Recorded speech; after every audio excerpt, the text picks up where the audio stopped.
everyone. So we're gonna start in a moment. If it's all right, I just ask you to hang in there for 5 minutes so we can give people time to tune in, and we will begin in 5 minutes. Thank you so much.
Okay, hi everybody.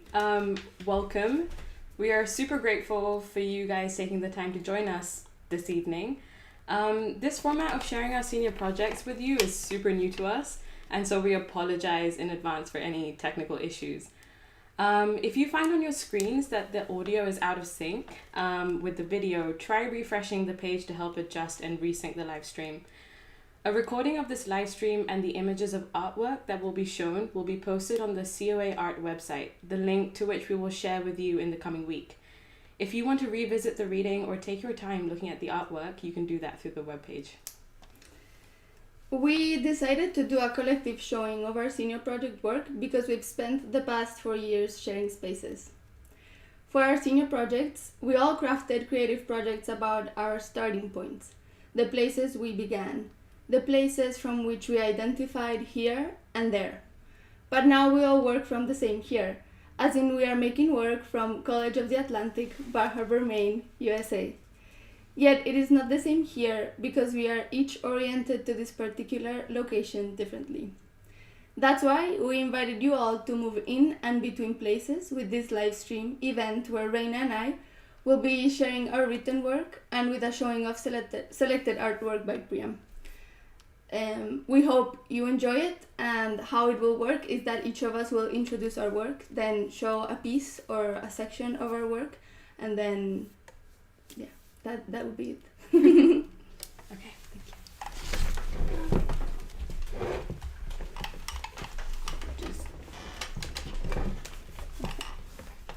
Hi.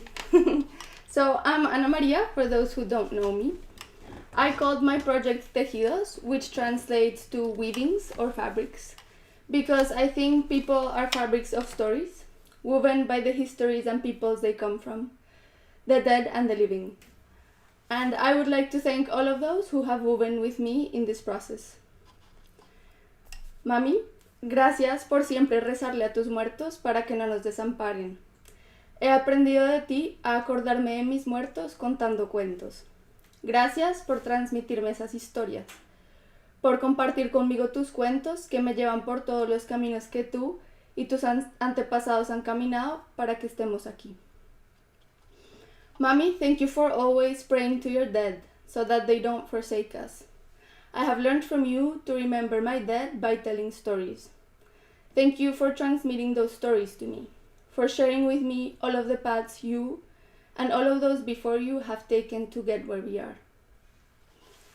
Pa, gracias por enseñarme perseverancia y constancia, por siempre mantenerme con los pies en la tierra y por apoyarme a venirme hasta el otro lado del mundo, aunque te pareció la locura más grande. Pa, thanks for teaching me about perseverance and constancy, for always keeping me with my feet on the ground and disagreeing with me, for supporting me in coming to the other side of the continent, even though you thought it was the craziest thing in the world. A mis tías Marta, Mónica, Patricia y mi tío Hernando, gracias por siempre echarme sus cuentos cada vez que pido que los repitan. Gracias por su generosidad al compartir las historias que los han tejido. Gracias por enseñarme a reírme de la miseria, porque en la violencia que nos crió, la risa se vuelve un asunto de supervivencia. To my aunts Marta, Mónica, Patricia, and Uncle Hernando, thank you for always telling me your stories every time I ask for you to repeat them. Thank you for your generosity in sharing the histories that have woven you, for teaching me to laugh of misery, because in the violence that raised us, laughter becomes a matter of survival. I need some water. A mi abuelito Hernando, por recordar a tus ancestros conmigo y llorar al hacerlo. A mis abuelas y abuelos muertos, sé que siempre caminan conmigo. Estas historias son para que nunca nadie los olvide, para que descansen en paz. To my abuelito Hernando, for remembering your ancestors with me and crying when doing so. To my dead abuelas and abuelos, I know you always walk with me.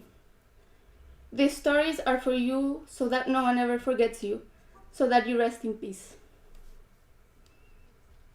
A mis amigos en casa, por no olvidarme y dejarme volver a ustedes. To my friends at home, for not forgetting me and letting me go back to you.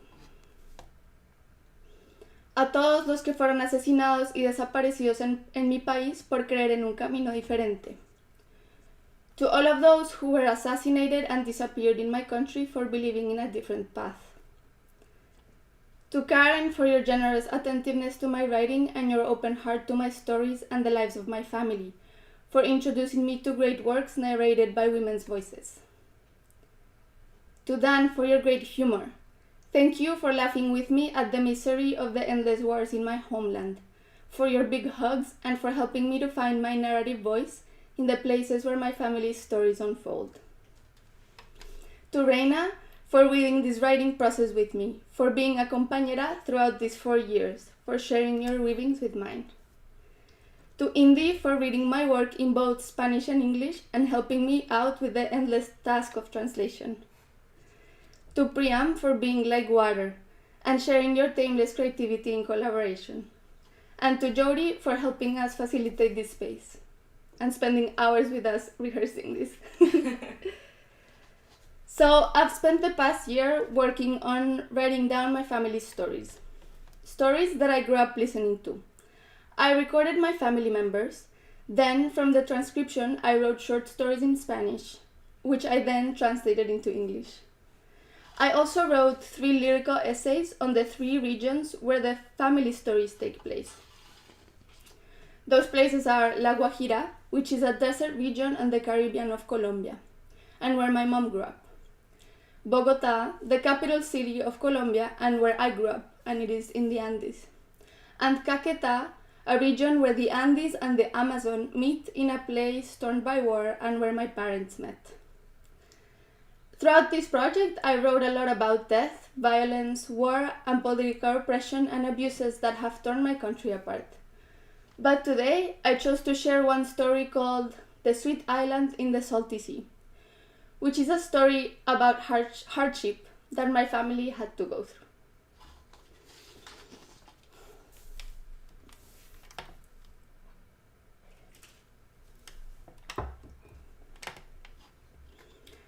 The Sweet Island in the Salty Sea. I have never really felt hunger. I have felt it only halfway. When one knows, one will eventually calm it down. I have never felt true hunger, but my family's stories have made me grasp it. That hunger where one can't distinguish the sea from the sky in the horizon because the daily bread is unreliable. I grew up in laughter and word orchestras having onces of almojábana and campesino cheese that melts inside the hot chocolate on Sunday afternoons.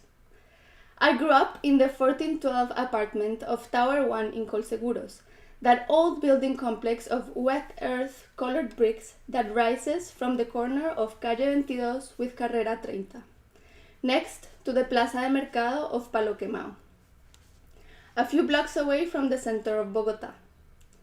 I grew up listening to the paths of tears and empty stomach cramps that brought my family to that apartment dressed with the polydimensionist paintings of great Uncle Horacio. I grew up sitting in that living room, looking out the large windows with rusty frames at the eastern mountains dressed up in that metallic green that the poet Maria Mercedes Carranza invoked in 1982. A lo lejos, el verde existe, un verde metálico y sereno, un verde patinir de laguna o río, y tras los cerros tal vez puede verse el sol. La ciudad que amo se parece demasiado a mi vida. Nos unen el cansancio y el tedio de la convivencia, pero también la costumbre irreemplazable y el viento. Bogotá, 1982. I grew up looking at the bright orange armchair that has its back to those windows. The armchair where my abuelo Hernando always sat in the living room while the rest of us, wife, daughters, son, and grandchildren, shuffled around him in the 2 sofas and the dining chairs. Those chairs have seen asses sit on them for more than 4 decades. Those chairs that used to be covered in leather. 3 of them are tricksters and send anyone who sits on them to the floor because they have their screws loose like crazy people do. We baptized those 3 deceitful chairs that fall apart with our weight, the winning chairs. In the year 1982, Doña Zoila broke them apart to wash their leather with water and soap. Under Doña Zoila's touch, the 8 chairs lost their leather, and 3 of them lost their shape. My family has never mended them since. 8 months ago, my uncle Hernando and I tried to repair Doña Zoila's decision that obliterated the utility of the now called winning chairs. But they are stubborn and want to keep being treacherous. Doña Zoila came to the house in the Pasadena neighborhood that my grandparents bought in the north of Bogota when returning from La Guajira to earn her living as a domestic worker because of her misfortunes in love. But the Gomez Forero family didn't simply call her Zoila. No. She was always Doña Zoila because that woman was quite a señora. A lady who was the wife of a brother of my tia Marta's first husband, who had to look for work taking care of others' homes once she left her own home. Doña Zoila spoke to my mom with the strokes of wisdom that life had given her when she left her abusive husband. That man who was light on the streets but darkness in the home. Nobody ever told Doña Zoila that you don't wash leather with water and soap, and since she had no idea about domestic work, she decided to tear the dining room chairs apart to wash their covers. Just like she decided to paint my tia Patricia's sneakers with white paint because she thought they looked too ugly. Just like she decided to cultivate the house's flower garden with the pyrotechnics of the bougainvillea and the calmness of the calla lily the whole morning, instead of preparing lunch for my abuela and my abuelo, Hernando. They came back from working in the hardware store they owned in the center of the city, expecting a warm pot of rice and ajiaco with avocados, capers, and cream on the side, but often found the kitchen empty of aromas. But my abuelita Lucia was patient with her because Zoila was a very kind doña. This loving doña advised my mom at breakfast time when she saw her crying over her plate of papaya, piña, and mango. While my mom seasoned the sweet, fruity bites with her salty tears poured over her Don Juan boyfriend, Fernando Escobedo, Doña Zoila would tell her, Niña, a man that makes you suffer before marriage will only be worse as a husband. I thought my ex-husband would change once we got married, but he only became worse. Doña Zoila's husband was the most charming man on the streets, but he was a devil behind closed doors who whispered obscenities in her ear. When the neighbors would run into Doña Zoila watering her flower pots with heart's ease, geraniums, and corazones heridos, they would tell her, Ay, vecina, you are so lucky with such a kind man for a husband. Even your flowers turn pretty with so much fortune. Thanks to the street charisma of Doña Zoila's husband, the neighborhood believed her to be a screwball because she woke up everyone with her shrieks that resounded in the alleys and intruded in the kitchens of the gossipy neighbors. You are the hijo de puta and malparido! But no one believed Doña Zoila when she claimed her wailing was just an attempt at defending herself from the vulgarities that her husband whispered to her ear. You are an hijo de puta. You are a useless malparida. Doña Zoila left my family's house in Pasadena after 1 year because she didn't feel comfortable working as a housekeeper. Despite the patience that my abuelita Lucia had for her, Doña Zoila abandoned the pyrotechnics of the bougainville and the gazes of the ojo de poeta that climbed the front garden of the Gomez Forero house in Pasadena. Doña Zoila wanted to go back to her daughters and her flowers that she had given to her sisters to take care of when she went to live in the Gomez Forero's house to be able to sustain herself. The winning chairs are the legacy that the dignified Doña Zoila left us. That tall woman of distinguished presence with features that evoked memories of beauty overshadowed by heartaches. In every family reunion, the tias ask, which one is the winning chair? Then they leave them to the nephews who have to sit in them with Mañita so that they don't fall apart beneath them. It was in those family gatherings, to the rhythm of the winning chair's screeching beat, that I heard the stories of the family's inopia that has always overflowed from the mouths of my tias, tío, mamá, and abuelos with cackles and tears. It is with these stories of the Gomez Foreros in Opia that I grew up imagining hunger.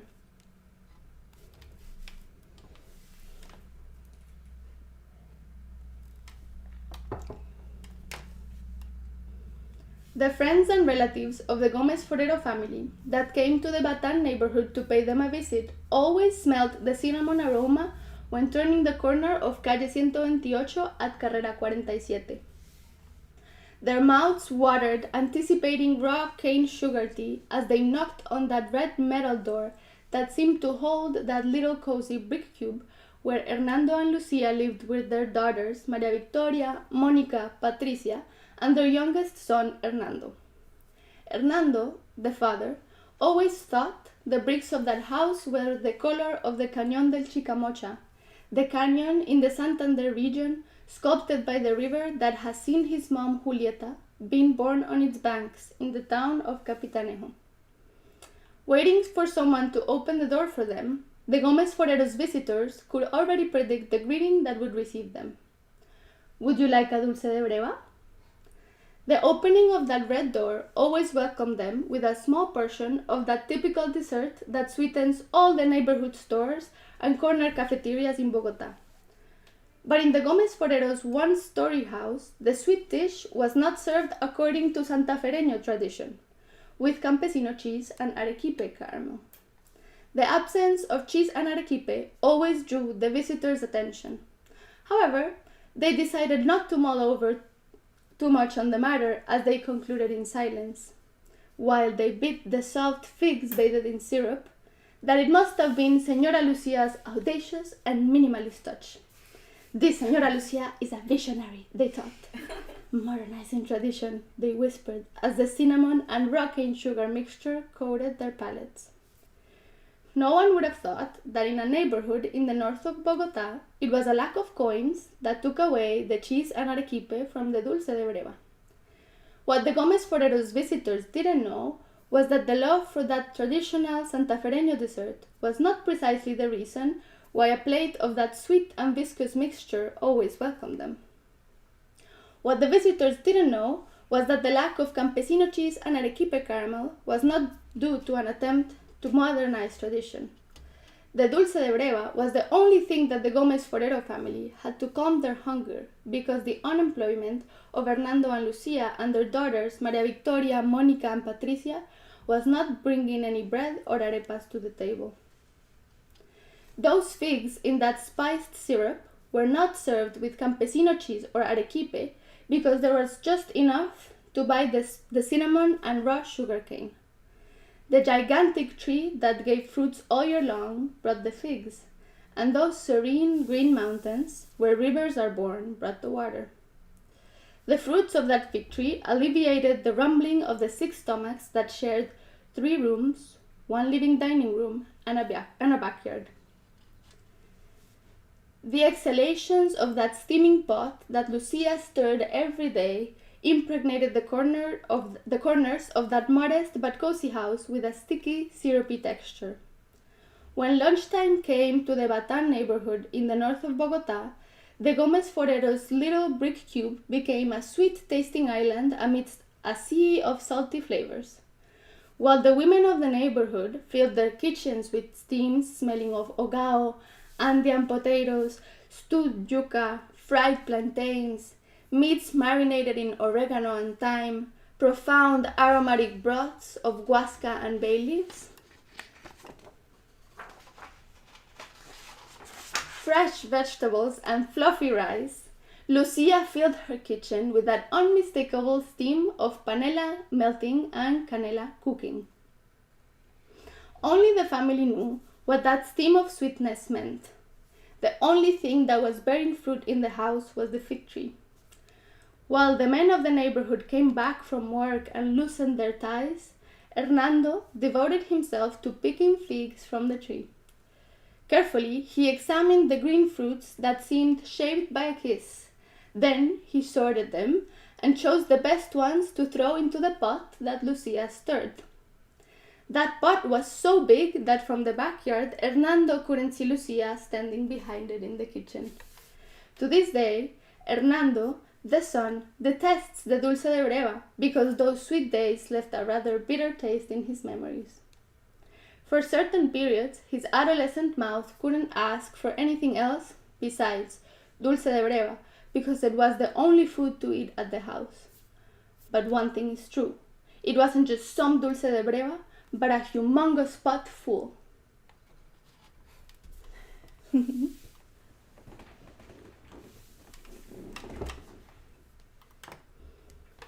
Growing up, I always heard, in this life, nothing is gifted. For my grandparents, my mom and her sisters, this saying rang true until they met the fig tree of the house in El Batan. One of the few gifts that was given to my family, the Gomez Forero, during the mid-80s came from that tree in the backyard which picked its branches over the garden wall and spied on the neighbors with its leaves that seemed like hands. With the gifts of the fig tree, my family alleviated hunger. Those gifts fell in the backyard of the Batan house, full of flowers and peach trees. Right after meeting the fig tree, my grandparents, my mom and her sisters defied that saying again, thanks to my tío abuelo Horacio. My abuelo's younger brother paid their first month's rent in the house of El Batan. At that time, Horacio thrived as a well-known painter outside of the country and pioneer of the Colombian artistic movement called polydimensionism. I grew up staring at those polydimensionist paintings that hang from the walls of my relatives' houses. The day my mom married my dad in 1994, she bought a painting from El Tío Horacio, who by that time was bankrupt and ill with cancer. That painting, called A Review of Their Inner World, lives in the dining room of my parents' house in Bogota. It frames our meals with countless blue-colored humans joining with non-humans in layers of tones and shadows which form multiple dimensions. During the 22 years of my life, I have stared at that painting every time I sit down to have a meal. In each meal, I trace a different path of the infinite connections between legs, faces, arms, heads, breasts, donkeys' heads, horses' torsos, and devil's horns. With a few months' rent gifted by my tío abuelo Horacio, my grandparents, my mom and her sisters breathed a little. They could secure a roof in El Batan while waiting for the jobs to come. While my family found their only sustenance in the gifts of the fig tree, none of the daughters were bringing pesos in that little brick cube through that red door. Besides, the youngest and only son couldn't be sent out the door for pesos, but only for teachings in school because he was too young still. After the gifts of the fig tree and of tío abuelo Horacio, jobs came and my grandfather and his daughters could bring pesos to the little brick cube again. But soon the jobs left them, or they left their jobs, and the pesos fled out that red door. My mom, the oldest of the house after Tia Marta had married, found a job in a trust company called Bermúdez and Valenzuela. Unfortunately, or how she figured later, fortunately, the incessant sabotage of her co-workers earned her a dismissal ordered by the raging howls of her boss. My mom tells of how that man was so livid, his secretary had to come and calm him down by offering him a glass of water. The evilness of her co-workers was so unbearable that my mom cried the whole bus ride to and from work. 3 times a week, my abuelo would gather the few coins that were left over at the bottom of purses and bags in the little brick cube. Once there was enough for a bus ticket, he would make the trip from the north of the city to the center to hold my mom's hand and dry her tears during her lunch break. On those days, he would dust off his only suit, iron it, and wear it to take the bus that would stop at the entrance of the Bermúdez and Valenzuela building. At noon, he would wait for my mom to exit the building, and they would walk together to the corner store. They would sit down around a plastic white table on blue plastic chairs and eat ponqué gala, a slice of packaged cake with a small cup of kumis, homemade yogurt, That was the lunch that the few coins on the bottom of purses could afford. My tia Patricia, the youngest of the women, found a job as a secretary. She worked during the day and studied textile design at night. But that overbearing rhythm of typing machines and fabric scissors crushed her, and she chose to get married without finishing her career. She didn't tell anyone that she was getting married to a Navy officer to escape that sweet island in the middle of the salty sea. My tia Monica knew of the job my abuelo had found when she saw him sitting on the sidewalk of the autopista from the window of the bus she was riding to go to university. She was surprised to see her exhausted dad sprawled over the edge of that avenue adjacent to the Batan neighborhood, their neighborhood. His usually imposing figure was crushed by the fatigue caused by the sun's rays and the hot asphalt smoke. Hernando was holding a yellow construction helmet over his knees while he rested. Monica savored the sweet taste of the island that was her house amidst that salty sea in the north of Bogota. She felt the contrast between the sweet flavor of scarcity and the salty flavor of abundance as she compared the present figure of her dad with the one from the past. The shrunken figure of her dad working for the road construction tasted sweet, while the past figure of her dad behind his own business counter against the silver backdrop of appliances, hammers, keys, and screws tasted salty. That sweet flavor of the fig tree gifts was what took us to the 1412 apartment of Tower 1 in Colseguros. That apartment where I became acquainted with the legacy of Doña Zoila, which marked the screeching rhythm of my family's stories of sweet scarcity. That apartment of my great-grandparents, Julieta and Joaquin, my abuelo's parents. That apartment that had been passed down to my tío abuelo Horacio, my grandpa's brother. Tío abuelo Horacio, a painter that reached India with his exhibitions and died in his own island of scarcity 2 years before my birth, made another gift to my family and gave them that apartment. On its walls, Horacio's oil, paint, and canvas memories still take care of us. In its corners, our abundance flowered modestly and with patience, even though my grandparents never found a job again. In its living room, the Inopia stories were told, and they reverberated in the orange furniture and views of Patineer Green mountains until they reached me. In apartment 1412 of Tower 1 in the Colseguros building complex of Bogota, I learned about the sweet island in the salty sea in which my family flowered, while our country fell apart with the bombs of the narcos, like the winning chairs do with the weight of our bodies. Thank you. Now you will listen to Rayna sharing her own work.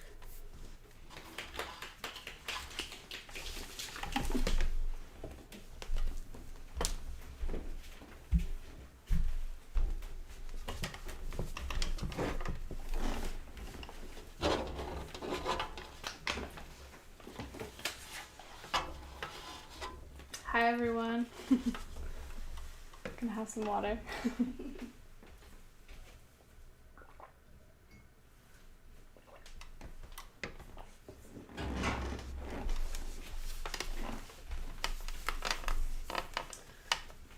Okay. There are many other friends, family members, friends who are family, authors, artists, who have given me immense inspiration for this work. Writing is often described as a process accomplished in solitude, but I do not think that is the case. Language is always a movement between people, places, and page. There are a few people I wish to acknowledge. For Ariel Greenberg and Dan Mahoney, both incredible poets, thinkers, writers of creative nonfiction, teachers, for being my senior project directors. Ariel, thank you for working on this project with me for the past 2 years. For your dedication and incredible amount of time reading my work, providing feedback, encouragement, and inspiration. I couldn't have done it without you. To Dan, thank you for providing insightful connections and comments to my work, always sending me the best things to read and look at. for keeping things lighthearted and irreverent. I couldn't have done it without you. To Anna, thank you for being my friend and collaborator in many different capacities for the past 4 years. It was an honor to share this process with you. Thank you for writing, reading, thinking, and making with me. To Priyam, thank you for your energy, inspiration, and will to collaborate. Thank you for all of the conversations over the years. I've learned so much through you and with you. I'm so grateful to share my work alongside yours. To Indigo Woods, thank you for being a student advisor and steadfast friend through this whole year. Thank you for the countless hours you spent reading my shittiest drafts, helping me with my often atrocious use of punctuation, explaining passive voice to me 100 times, even though I don't understand it still. Thank you for your consistent dedication and encouragement on this project. To Ivy, thank you for being the best housemate ever. Thank you for reading my work, laughing with me, talking with me about my writing 100 times over dinner and wine, and just generally being by my side. And lastly, of course, thank you to Jody Baker and the whole COA art team who spent countless hours getting this platform ready for seniors to share their work and rehearsing and going over things with us. So all your people have been asking me, so Rayna, what are you doing for your senior project? And I always respond in like the vaguest way that I can. And I say, I'm writing a collection of creative nonfiction. And then pretty much the next thing out of anyone's mouth is, well, what are you writing about? And that question has always struck me as hilarious in how unanswerable it feels. If I knew what I was writing, I wouldn't need to write about it. I write in order to figure out what I'm trying to say. But I will attempt to answer that question now for you in order to contextualize what I'm about to read. At the end of my first year at COA, my first love, Tom, died. He died very suddenly, falling accidentally from our friend's second-story porch. There aren't any words, and yet there are more words than I could ever get out. Tom's death altered everything. I've spent the past 2 years trying to write about Tom and his death. What I will read from this evening is a work in process. I say process rather than progress because there is no endpoint to grief or to the creative work that comes from it. Death does not bring with it an inherent meaning upon which you make progress on understanding. I invite you to navigate and explore this work in process alongside me today. Not surprisingly, as someone about to graduate with a degree in human ecology, my writing over the past year became anchored to place, to my home of Ithaca, New York, where Tom and I both grew up. I could not untangle our bodies from their physical location. The work took visual forms as I mapped the bodies of water of my home. It expanded into a liquid which began to run in streams, taking me towards and away from my starting point all at once. It always did bring me back to Tom and the ways in which he and I moved through space together. I've begun to think of my process as something akin to trying to distill a certain quality of light. How when you try to take a picture of the way the light streams through trees in the forest at 4 p.m., the image is never as you experienced it. How when you try to describe it, you may say, it filtered, it shone, it was the golden hour, it streamed through the trees. Yet no matter how many words or images you find to explain it, you cannot capture that light. This work is about the particular quality of a first love, all of the hope, excitement, innocence, and weight that comes with loving. This work is about growing up. It is about water, motion, memory. It is ultimately about the importance of one person to a life. This work is messy. I have always longed to make it cohesive, understandable, clean, orderly. In the end, it remains just as grief is, fragmented and with a will and life of its own. What I read from will be excerpts from a longer collection in no particular order. Of course, this work is dedicated to Tom, for the love he gave to this world and for the way it still refracts and reverberates, for the particular quality of him for which words will never be enough.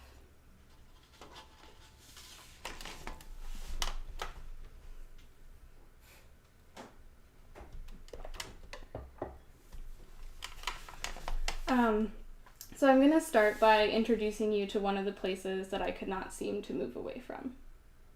This piece is called Lake. Cayuga Lake, a glacial lake, rests in the center of the valley of my home. Streams, rivers, creeks, and waterfalls run through the body of my home like veins, arteries, capillaries. Their waters end up circulating through the lake like one big pulsing blue blood heart. Surrounded, immersed, engulfed in water. That is how I came into this world, and that is how I grew up in it. 5, 6, 7, 8 years old, and I'm running down to the creek that enters Rabbit Run with my friend S. We picked blackcaps on the way, the thorns snagging our clothes, branches reaching out to catch us as we moved through the woods. We traversed mud pits to reach water. The two of us would spend hours making wishboats out of pieces of bark, twigs, and leaves. We let them float away from us, the water carrying their little bark bodies. We let go of things, surrendered our childhood to the fluid flow of water being pulled towards the center of our ice-carved lake. 5, 6, 7, 8 years old, and I'm dragging a giant log into the lake with my sister and our childhood best friends. We floated the log out from the north shore, pretending it was a ship and we were the 4 passengers. We paddled ourselves deep and let the log roll out from beneath the small of our weightless bodies. We tugged each other off and on, sometimes flipping backwards and somersaulting into the cold water. Because Cayuga Lake is the center, my memories circle its deep waters. Different edges and shores became important to me over time. Rivers, inlets, and streams split from the edges of the lake, forming a web of waterways which branch and bifurcate. In mapping the waterways of my home, I realize I am mapping fragments of memory. So, Tom and I met each other really randomly at a music festival the summer after I graduated from high school. And it was like the most cliche, in like the most thrilling and best of ways. We saw each other in the crowd, and the next thing I remember, we were dancing. And I truly hate to use the term, it disgusts me, but it was love at first sight. But then the music festival ended, and there was this sort of like, well, now what happens? And so this piece is about the now what, and it's called First Date. Tom had picked me up after his soccer game. He was fresh from the shower, his shaggy hair still slightly damp at the edges. He looked so beautiful. It was a Monday evening, 3 days after we had met.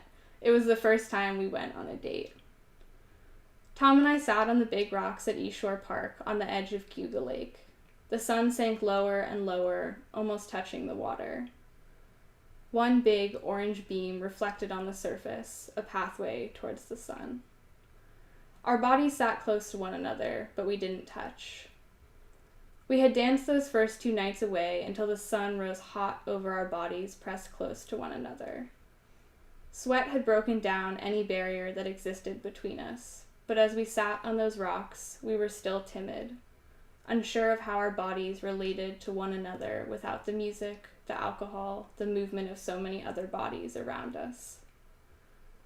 From this moment on, silence became something that was never a discomfort between us, just another way of knowing. Once the sun had set over the water, we walked down the railroad tracks to Stewart Park. We found a bench under a willow tree. Tom pulled the classic first date move of slipping his arm around me as we sat down. I smiled and kissed him. I was trying to figure out how to keep this going, he said with a sheepish grin. I kissed him some more. I was also trying to keep it going. As the stars awoke to the darkness and speckled the sky with their dying light, Tom and I settled into the evening, dew-damp grass to watch them. We were as mesmerized by the stars as we were by each other. I showed Tom my drunk stride, long lunges to steady myself as we walked back along the railroad tracks holding hands. Tom laughed so hard as he tried to imitate me that he missed a rise in the tracks, tripped, and fell flat on his back. His hand still gripped mine. I squatted to the ground in hysterics, barely able to get the words to ask if he was all right. He groaned, ashamed of his clumsiness. Great way to impress someone on a first date. He laughed. After his death, the memory of this fall haunts me.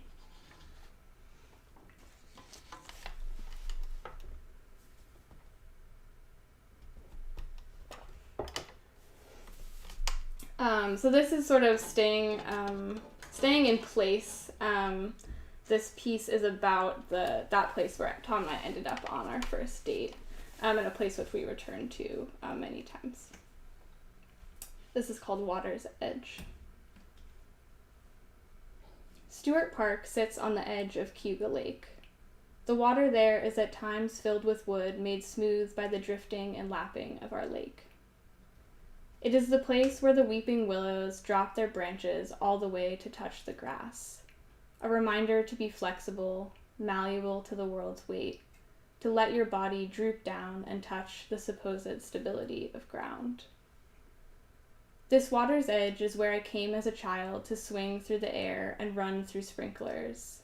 This water's edge is where my mom came as a child to see the strange zoo that used to be kept within the perimeter. The llama that launched spitballs at visitors.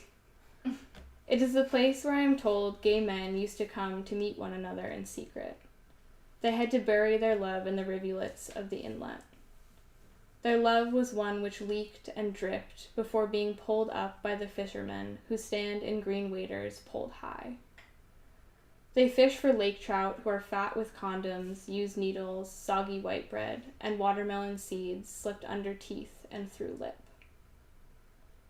This is the place where my entire school, grades 6 through 12, gathered to celebrate the end of the school year and the start of summer. There is a photograph of my classmates, Layla and Luciano, swinging on a bench next to the water. The photo made sacred because we lost both of them. Layla was a slow descent, a tumor creeping around, vining through her brain cells.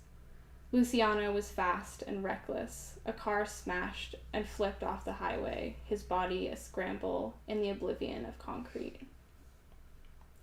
This photo became an emblem of the innocence this place drains from us. This is the same place where I ran in circles with my rowing team before our bodies fell into unison with one another. Legs extending, breath pushed out of our lungs in forced release. Oars cut through the lake in fluid movement. The place where my mom walks loops around the water on still mornings, where my dad runs on dark and cloudy afternoons. This is the same place where Tom and I kept falling in love again and again and again to the sinking sunset and the starry summer. We tried to drown the relentless mosquitoes in our kisses, our bodies learning we were filled with blood. We had a special bench under the willows where we'd talk and breathe. Some evenings we played together like children, spinning on the giant metal bug-shaped playground feature, everything about the world a blur enveloping us. I remember the way we locked eyes in the spin. This bench is the one place, even 2.5 years later, that I cannot bring myself to sit. I can run through the park with my dad, but I won't let my body stop. This water's edge has become a boundary of motion. I fear that if my body were to become still, I would drown, not in the murky waters of our deep lake, but in my disbelief at the absence of Tom's body waiting for mine beneath the branches.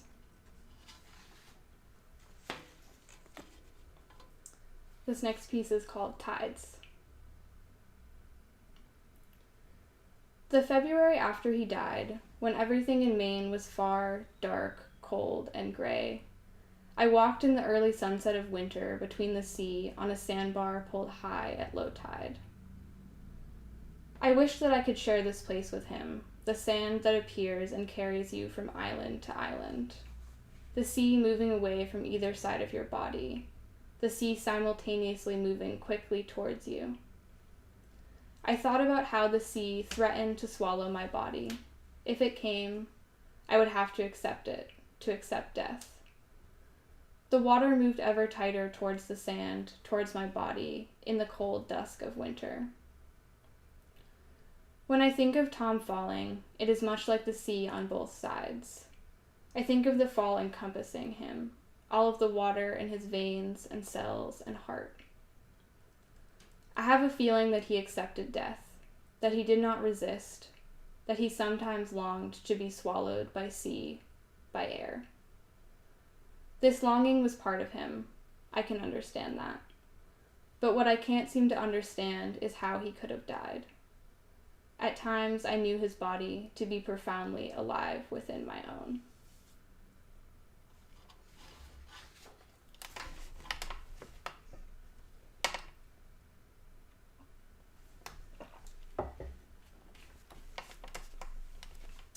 This next piece is called Blood Branches.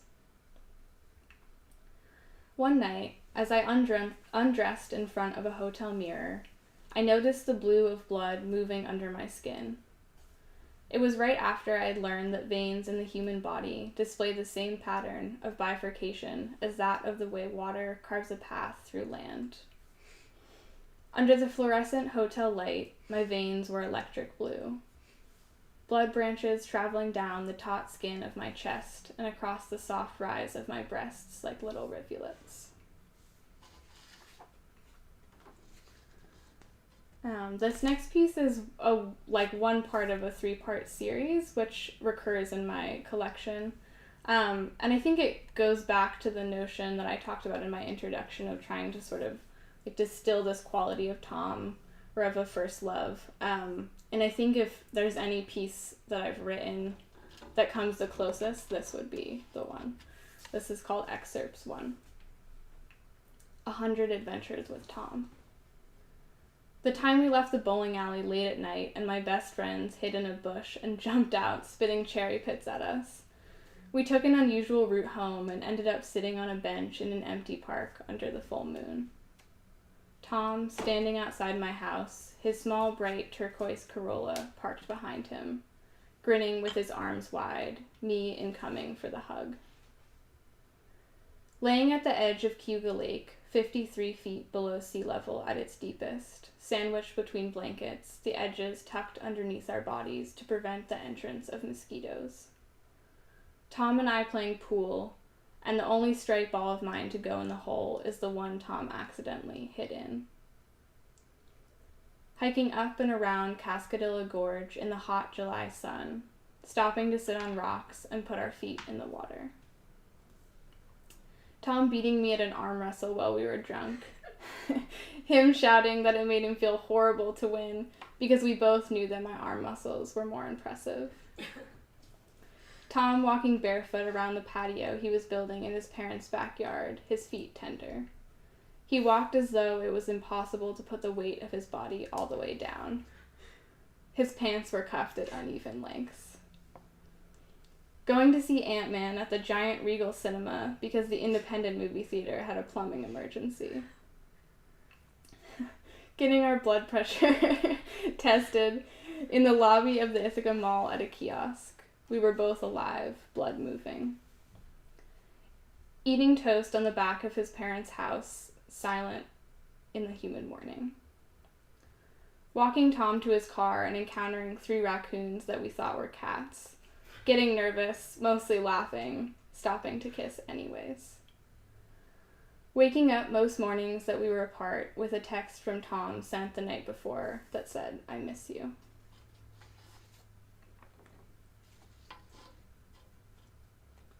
This piece is called Gutted. The deer body hung from a tree. I don't remember how it was suspended, strung up by front or back limbs, its hooves tied with twine. I remember that it must have been hanging down, head down, so that blood could drain and drip. But it was already dead, blood just stuck inside. How did it not dry up after death? Did we hang it upside down to let the blood out? I don't remember who made the first cut or where. I think we split the sternum. I think we sliced between the ribs, pulled back skin, and looked at what death revealed. Did our hands reach straight for the not-so-beating heart? I don't know if we took the bones or only the parts that could expand at our touch. I only know that by the end, the skin hung loose and empty. We took turns pulling out the pieces. My hands touched the cold hardness of a heart stopped mid-beat.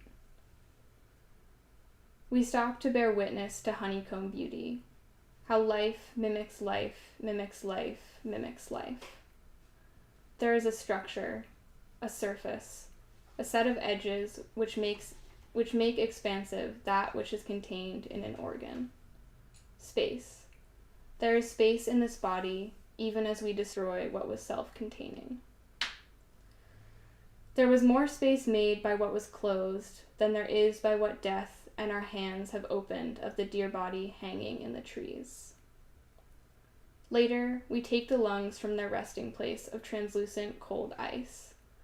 We shove a tube down the rigid esophagus, and we blow our air into the honeycomb space. We watch as our life expands death. How could we have turned the body to pieces? How could I have watched the hard muscle of the heart begin to swim in a basin of ice? I touched the surface, the topography of what I was to lose. In that way, my hands traversed.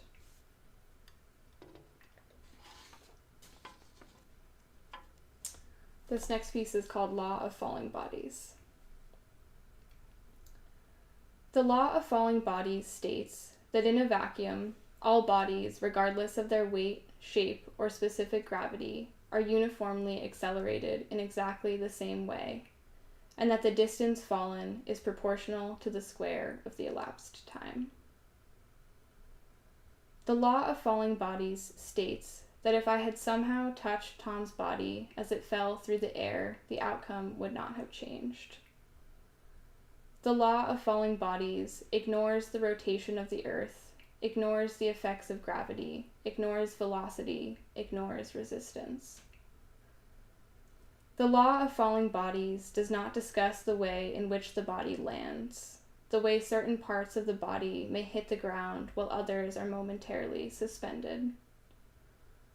The law of falling bodies does not tell of the way in which the sound of bones snapping can be a delicate rainfall. The law of falling bodies does not describe the outcome as a sort of death. It does not chronicle the brain swelling up against the plates fused in infancy. It does not chronicle a heart stop. The law of falling bodies distills an equation only for the way in which a body falls through space.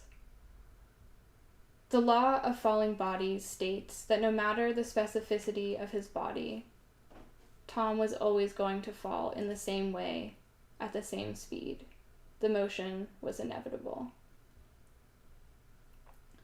That his arms were a wingspan, that there was a point between his ribs where I traced onto his skin the barely visible circles and waves of my fingerprint, that his eyelids fluttered open and closed while he was sleeping, matters only in the end to me.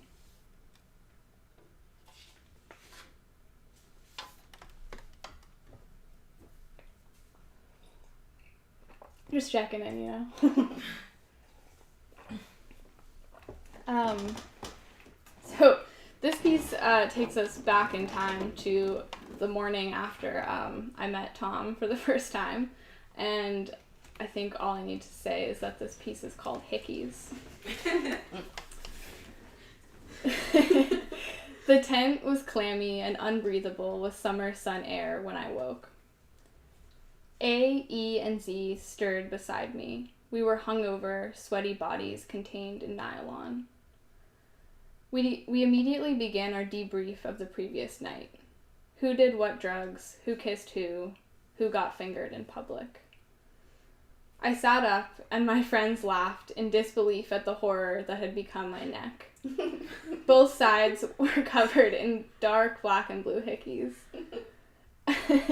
I ran barefoot through the squishy, beer-soaked ground to a bathroom mirror and touched the now tender spots on my skin.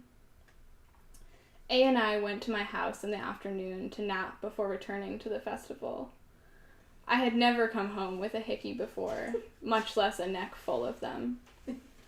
My mom had a friend visiting, and I wanted to avoid either of them seeing the evidence of what had occurred on my body the previous night. I took my hair down and strategically placed it over the sides of my neck, letting it fall in a way which covered most of the visible spots, which were turning a darker and deeper purple. I tried to avoid turning my head and only looked at my mom straight on. My neck must have looked stiff and robotic. At some point, I had to go into the living room to fetch my phone charger. She and her friend were sitting on the couch. As I walked by them, I could feel my mom's eyes on my neck, and I thought, oh boy, here we go. My mom squinted and said, "Rayna, did something bite you?" I burst out laughing, because although she had seen them, she still had no idea. She thinks a fucking mosquito or black fly bit the shit out of my neck, not a human boy. I responded, laughing, "Well, in a way, yes." A can't stop laughing in the other room. My mom looks shocked and stumbles over the word, "Oh."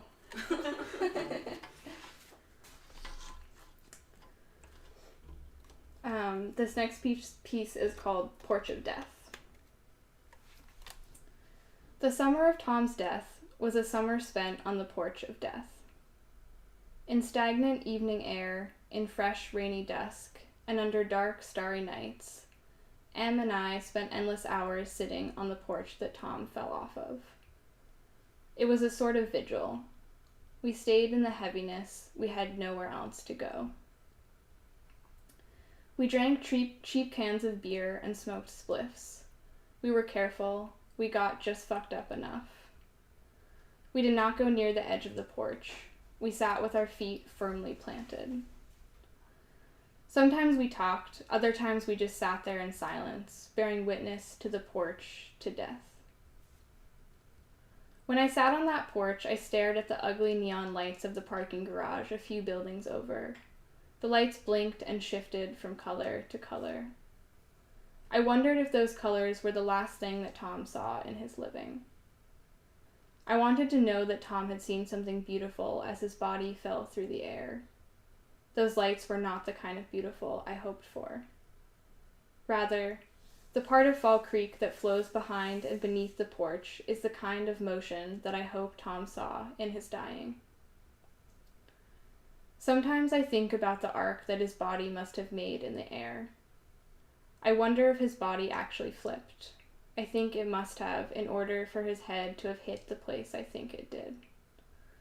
I wondered, while sitting on the porch of death, if by chance Tom had seen the stars shimmering along the stream as it moved towards the lake, as gravity flung his body to the ground.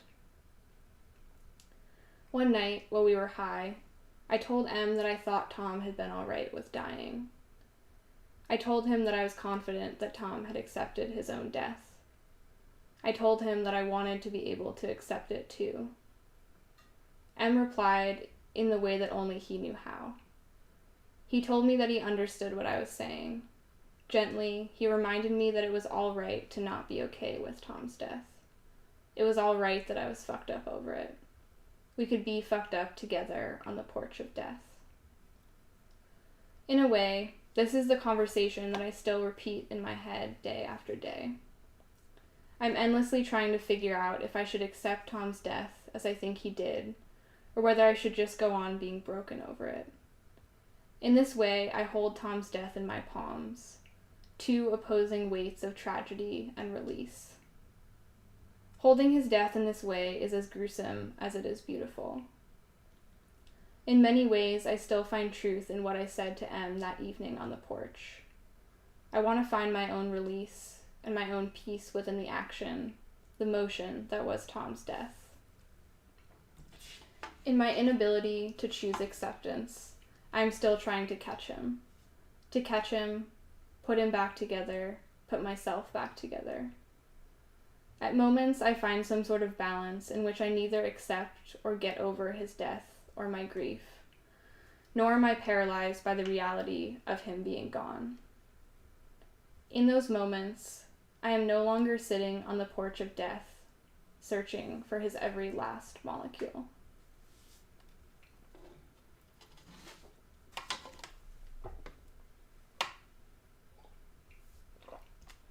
So this is the last piece that I'm going to read. I wrote this piece about a year ago when I first began working more intentionally on this project. And it was one of those pieces that just like came out all the way. And it was the first thing I wrote about Tom's death that made me feel like his death were emotion inside of me, something other than just emotion, something full of questions. This was the first piece I wrote that allowed me to begin to understand what I was trying to say. This piece is called Measuring. A person's pulse is the measurement of the number of heartbeats occurring during a 60-second interval. It is a counting, a reckoning of the blood that is in circulation. It is, above all, movement. June 3rd is a mark on a scale of time. This year, June 3rd came, and it meant that a year had gone by since Tom had been defined as dead. On June 3rd, I felt the same feeling of floating in an empty molecule of salt. I wasn't sure if I felt this way because June 3rd had come again, or because I knew that I was supposed to feel something about the specific amount of time passing, and him still not being here. On June 3rd of the year before he died, I was on the island of Cyprus, resting on the ocean between Greece, Turkey, and Syria, so many miles away from him. He sent me a message that said, "Miss you very much." That message might have been sent on June 2nd or received on June 4th, depending on our respective locations in space and time. We spoke to each other between time zones. I have trouble knowing how to mark Tom's death in time. I don't know what counts. I could define it as the moment his skull hit the concrete, or the moment his legs were thrown off balance and his seat on that porch balcony turned into the summer air. I could define it as the day, month, minute, second that his neurons died from the lack of oxygen moving through his body. I could measure the time that passed between when his heart left the warmth of his fleshy insides under the protection of his ribcage and the moment when another person's blood circulated one full time through it. I could pick a moment and say, there it is. He fell on June 2nd, but it was late enough at night to almost be the morning of June 3rd. I found out that he was in an irreversible coma, therefore he was quickly declared dead on June 3rd. I sat in the back seat of a car while my mother, father, and best friend slowly drove me home across New Hampshire, Vermont, and into New York. That was June 4th. Before I was in the car, I was in a hammock with a friend whom I'd intended to visit for several days. We were waiting for my mother, father, and best friend to come get me and my car. My friend and I rocked lightly in the hammock and looked up at the sky, and while the clouds moved smoothly across the blue, I felt tears slide down either side of my temples. I didn't know if I was crying because of the steadiness of the clouds' movement across the sky, or because I thought maybe Tom was up there, even though I don't believe in heaven. And it was still June 4th. The obituary his parents and brother wrote says that he died on June 4th due to injuries sustained in an accidental fall the previous day. I measure time by the calendar year because it is the only way that I know how. 365 days, which is equal to the time that it takes for the Earth to circle the sun. Every time we cycle through this number of days, we reach another day that has the same name. I tend to think that this is somehow significant. Many people do, hence birthdays, anniversaries, and high school graduation reunions. I have come to learn that though it has the same name, the new day is not at all the same. 1 year after Tom and I first met, we did nothing special to acknowledge that measurement. Instead, we acknowledged the day when our bodies once again danced together in the same place where we had first found one another in the mass of moving bodies. This was a marker of space, not of time. The days did not have the same name, but nonetheless we had returned. To measure that marker, Tom gave me a necklace made of blue and turquoise embroidery thread with a metal seahorse on it. He had been wearing the necklace all night, and when he gave it to me, it was still warm from the heat of his body. 1 year passed, and his mother wrote, "We have circled the sun one." Different types of cells in the body die at different rates. They die in masses, at a rate of millions per second. Presumably, cells are also remade at the same rate. This seems like something that happens too quickly for measurement, but I know that it is all relative.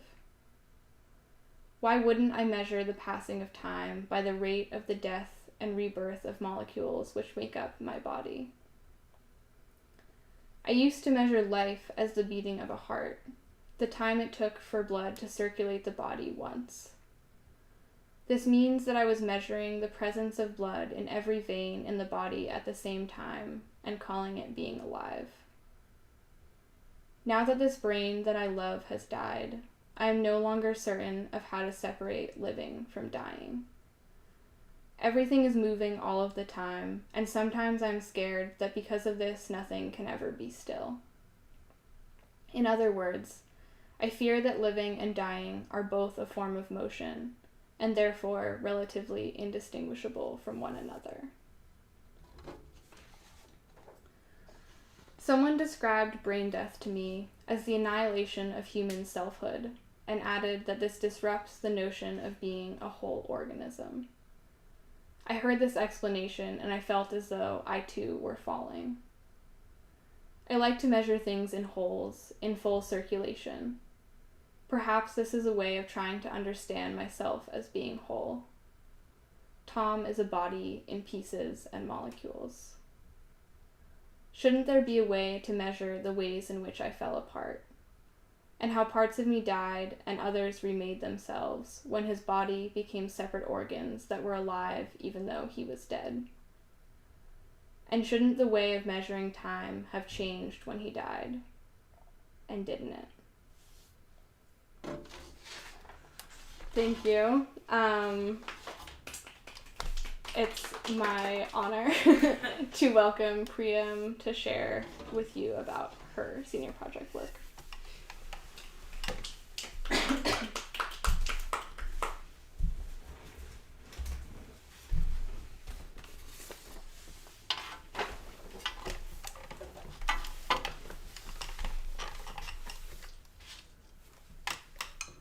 Hi everyone. Thank you for sticking around this long, and I'm sorry if it's super late where you are. It's wonderful to be here. So at this point of departure, I want to share with you the documentation of the current state of my life and process. I thought I was making art to explore the fissure that characterizes the breach in my own identity, as a metaphor for the split between two contexts with a historically violent relationship.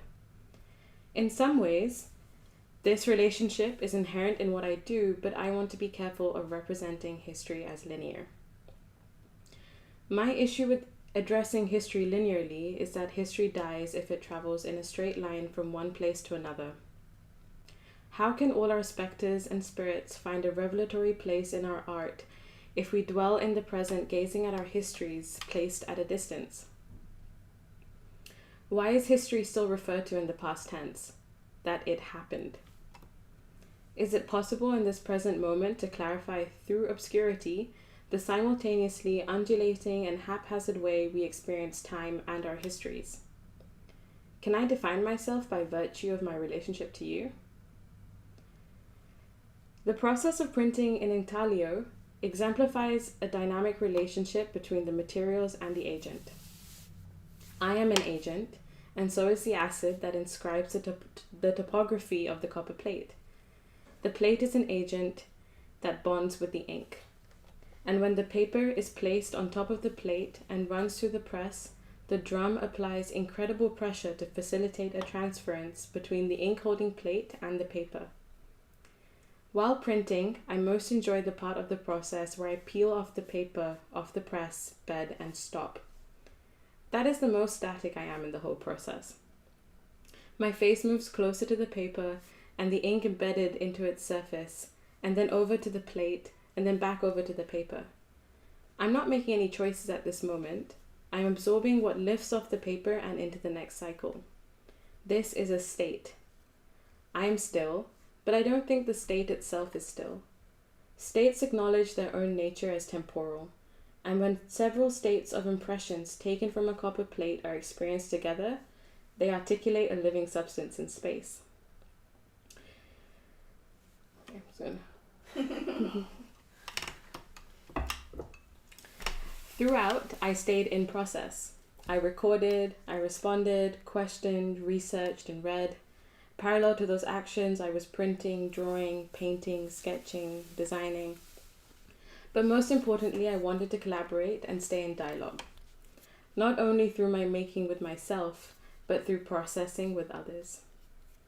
Individual practice and the very substance of creative activity that brings into motion our collective agency to make, voice, communicate, reveal, and immortalize, it's not separate. Our responsibility to each other makes every departure frightening and exciting as we attempt to discern our orientation.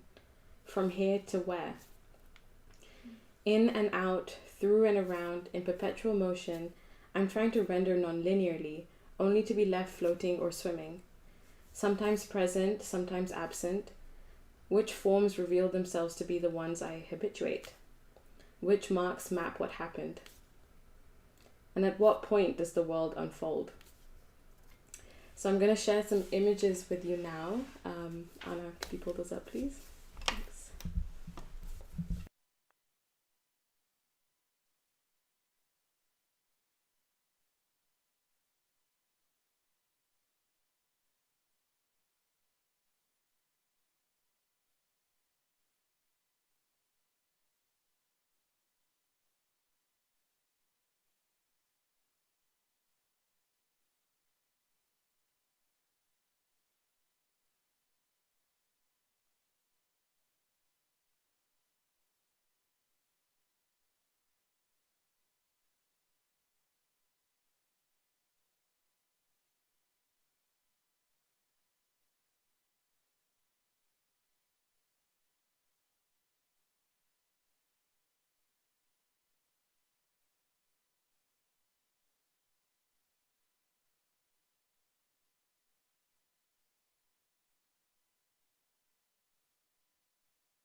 So thank you so much for taking the time to look at those pictures and images.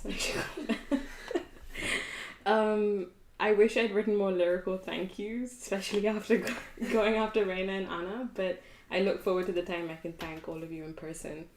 But thank you to my senior project director, Catherine Klinger, mentors who have guided me along the way, Jody Baker, Catherine Turok, Drew Colbert, Jay Friedlander, and Kerry Sands. Thank you to Karen Waldron for all the conversations. And thank you to my friends, of course, Anna Maria and Rayna, Marco, Chloe, Lily McNally. Thank you to Rocky and Carol and Indy for being a second family. And always thank you to my parents and my sister. I love you, I miss you, and I hope I can see you very, very soon. Thank you.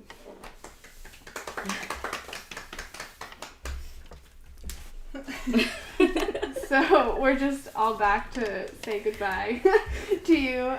Thank you so much for tuning in and listening to what we had to say and share with you this evening. And we're not going to do a formal Q&A or talk back or anything. We just feel this form doesn't translate well into doing that in the way we'd like. But we would love to hear from you. We'd love to keep a dialogue going.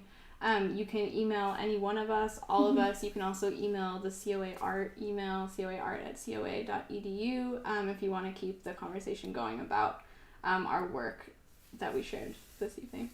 So, yeah. Thank you. Thank you. Bye. Bye, everyone.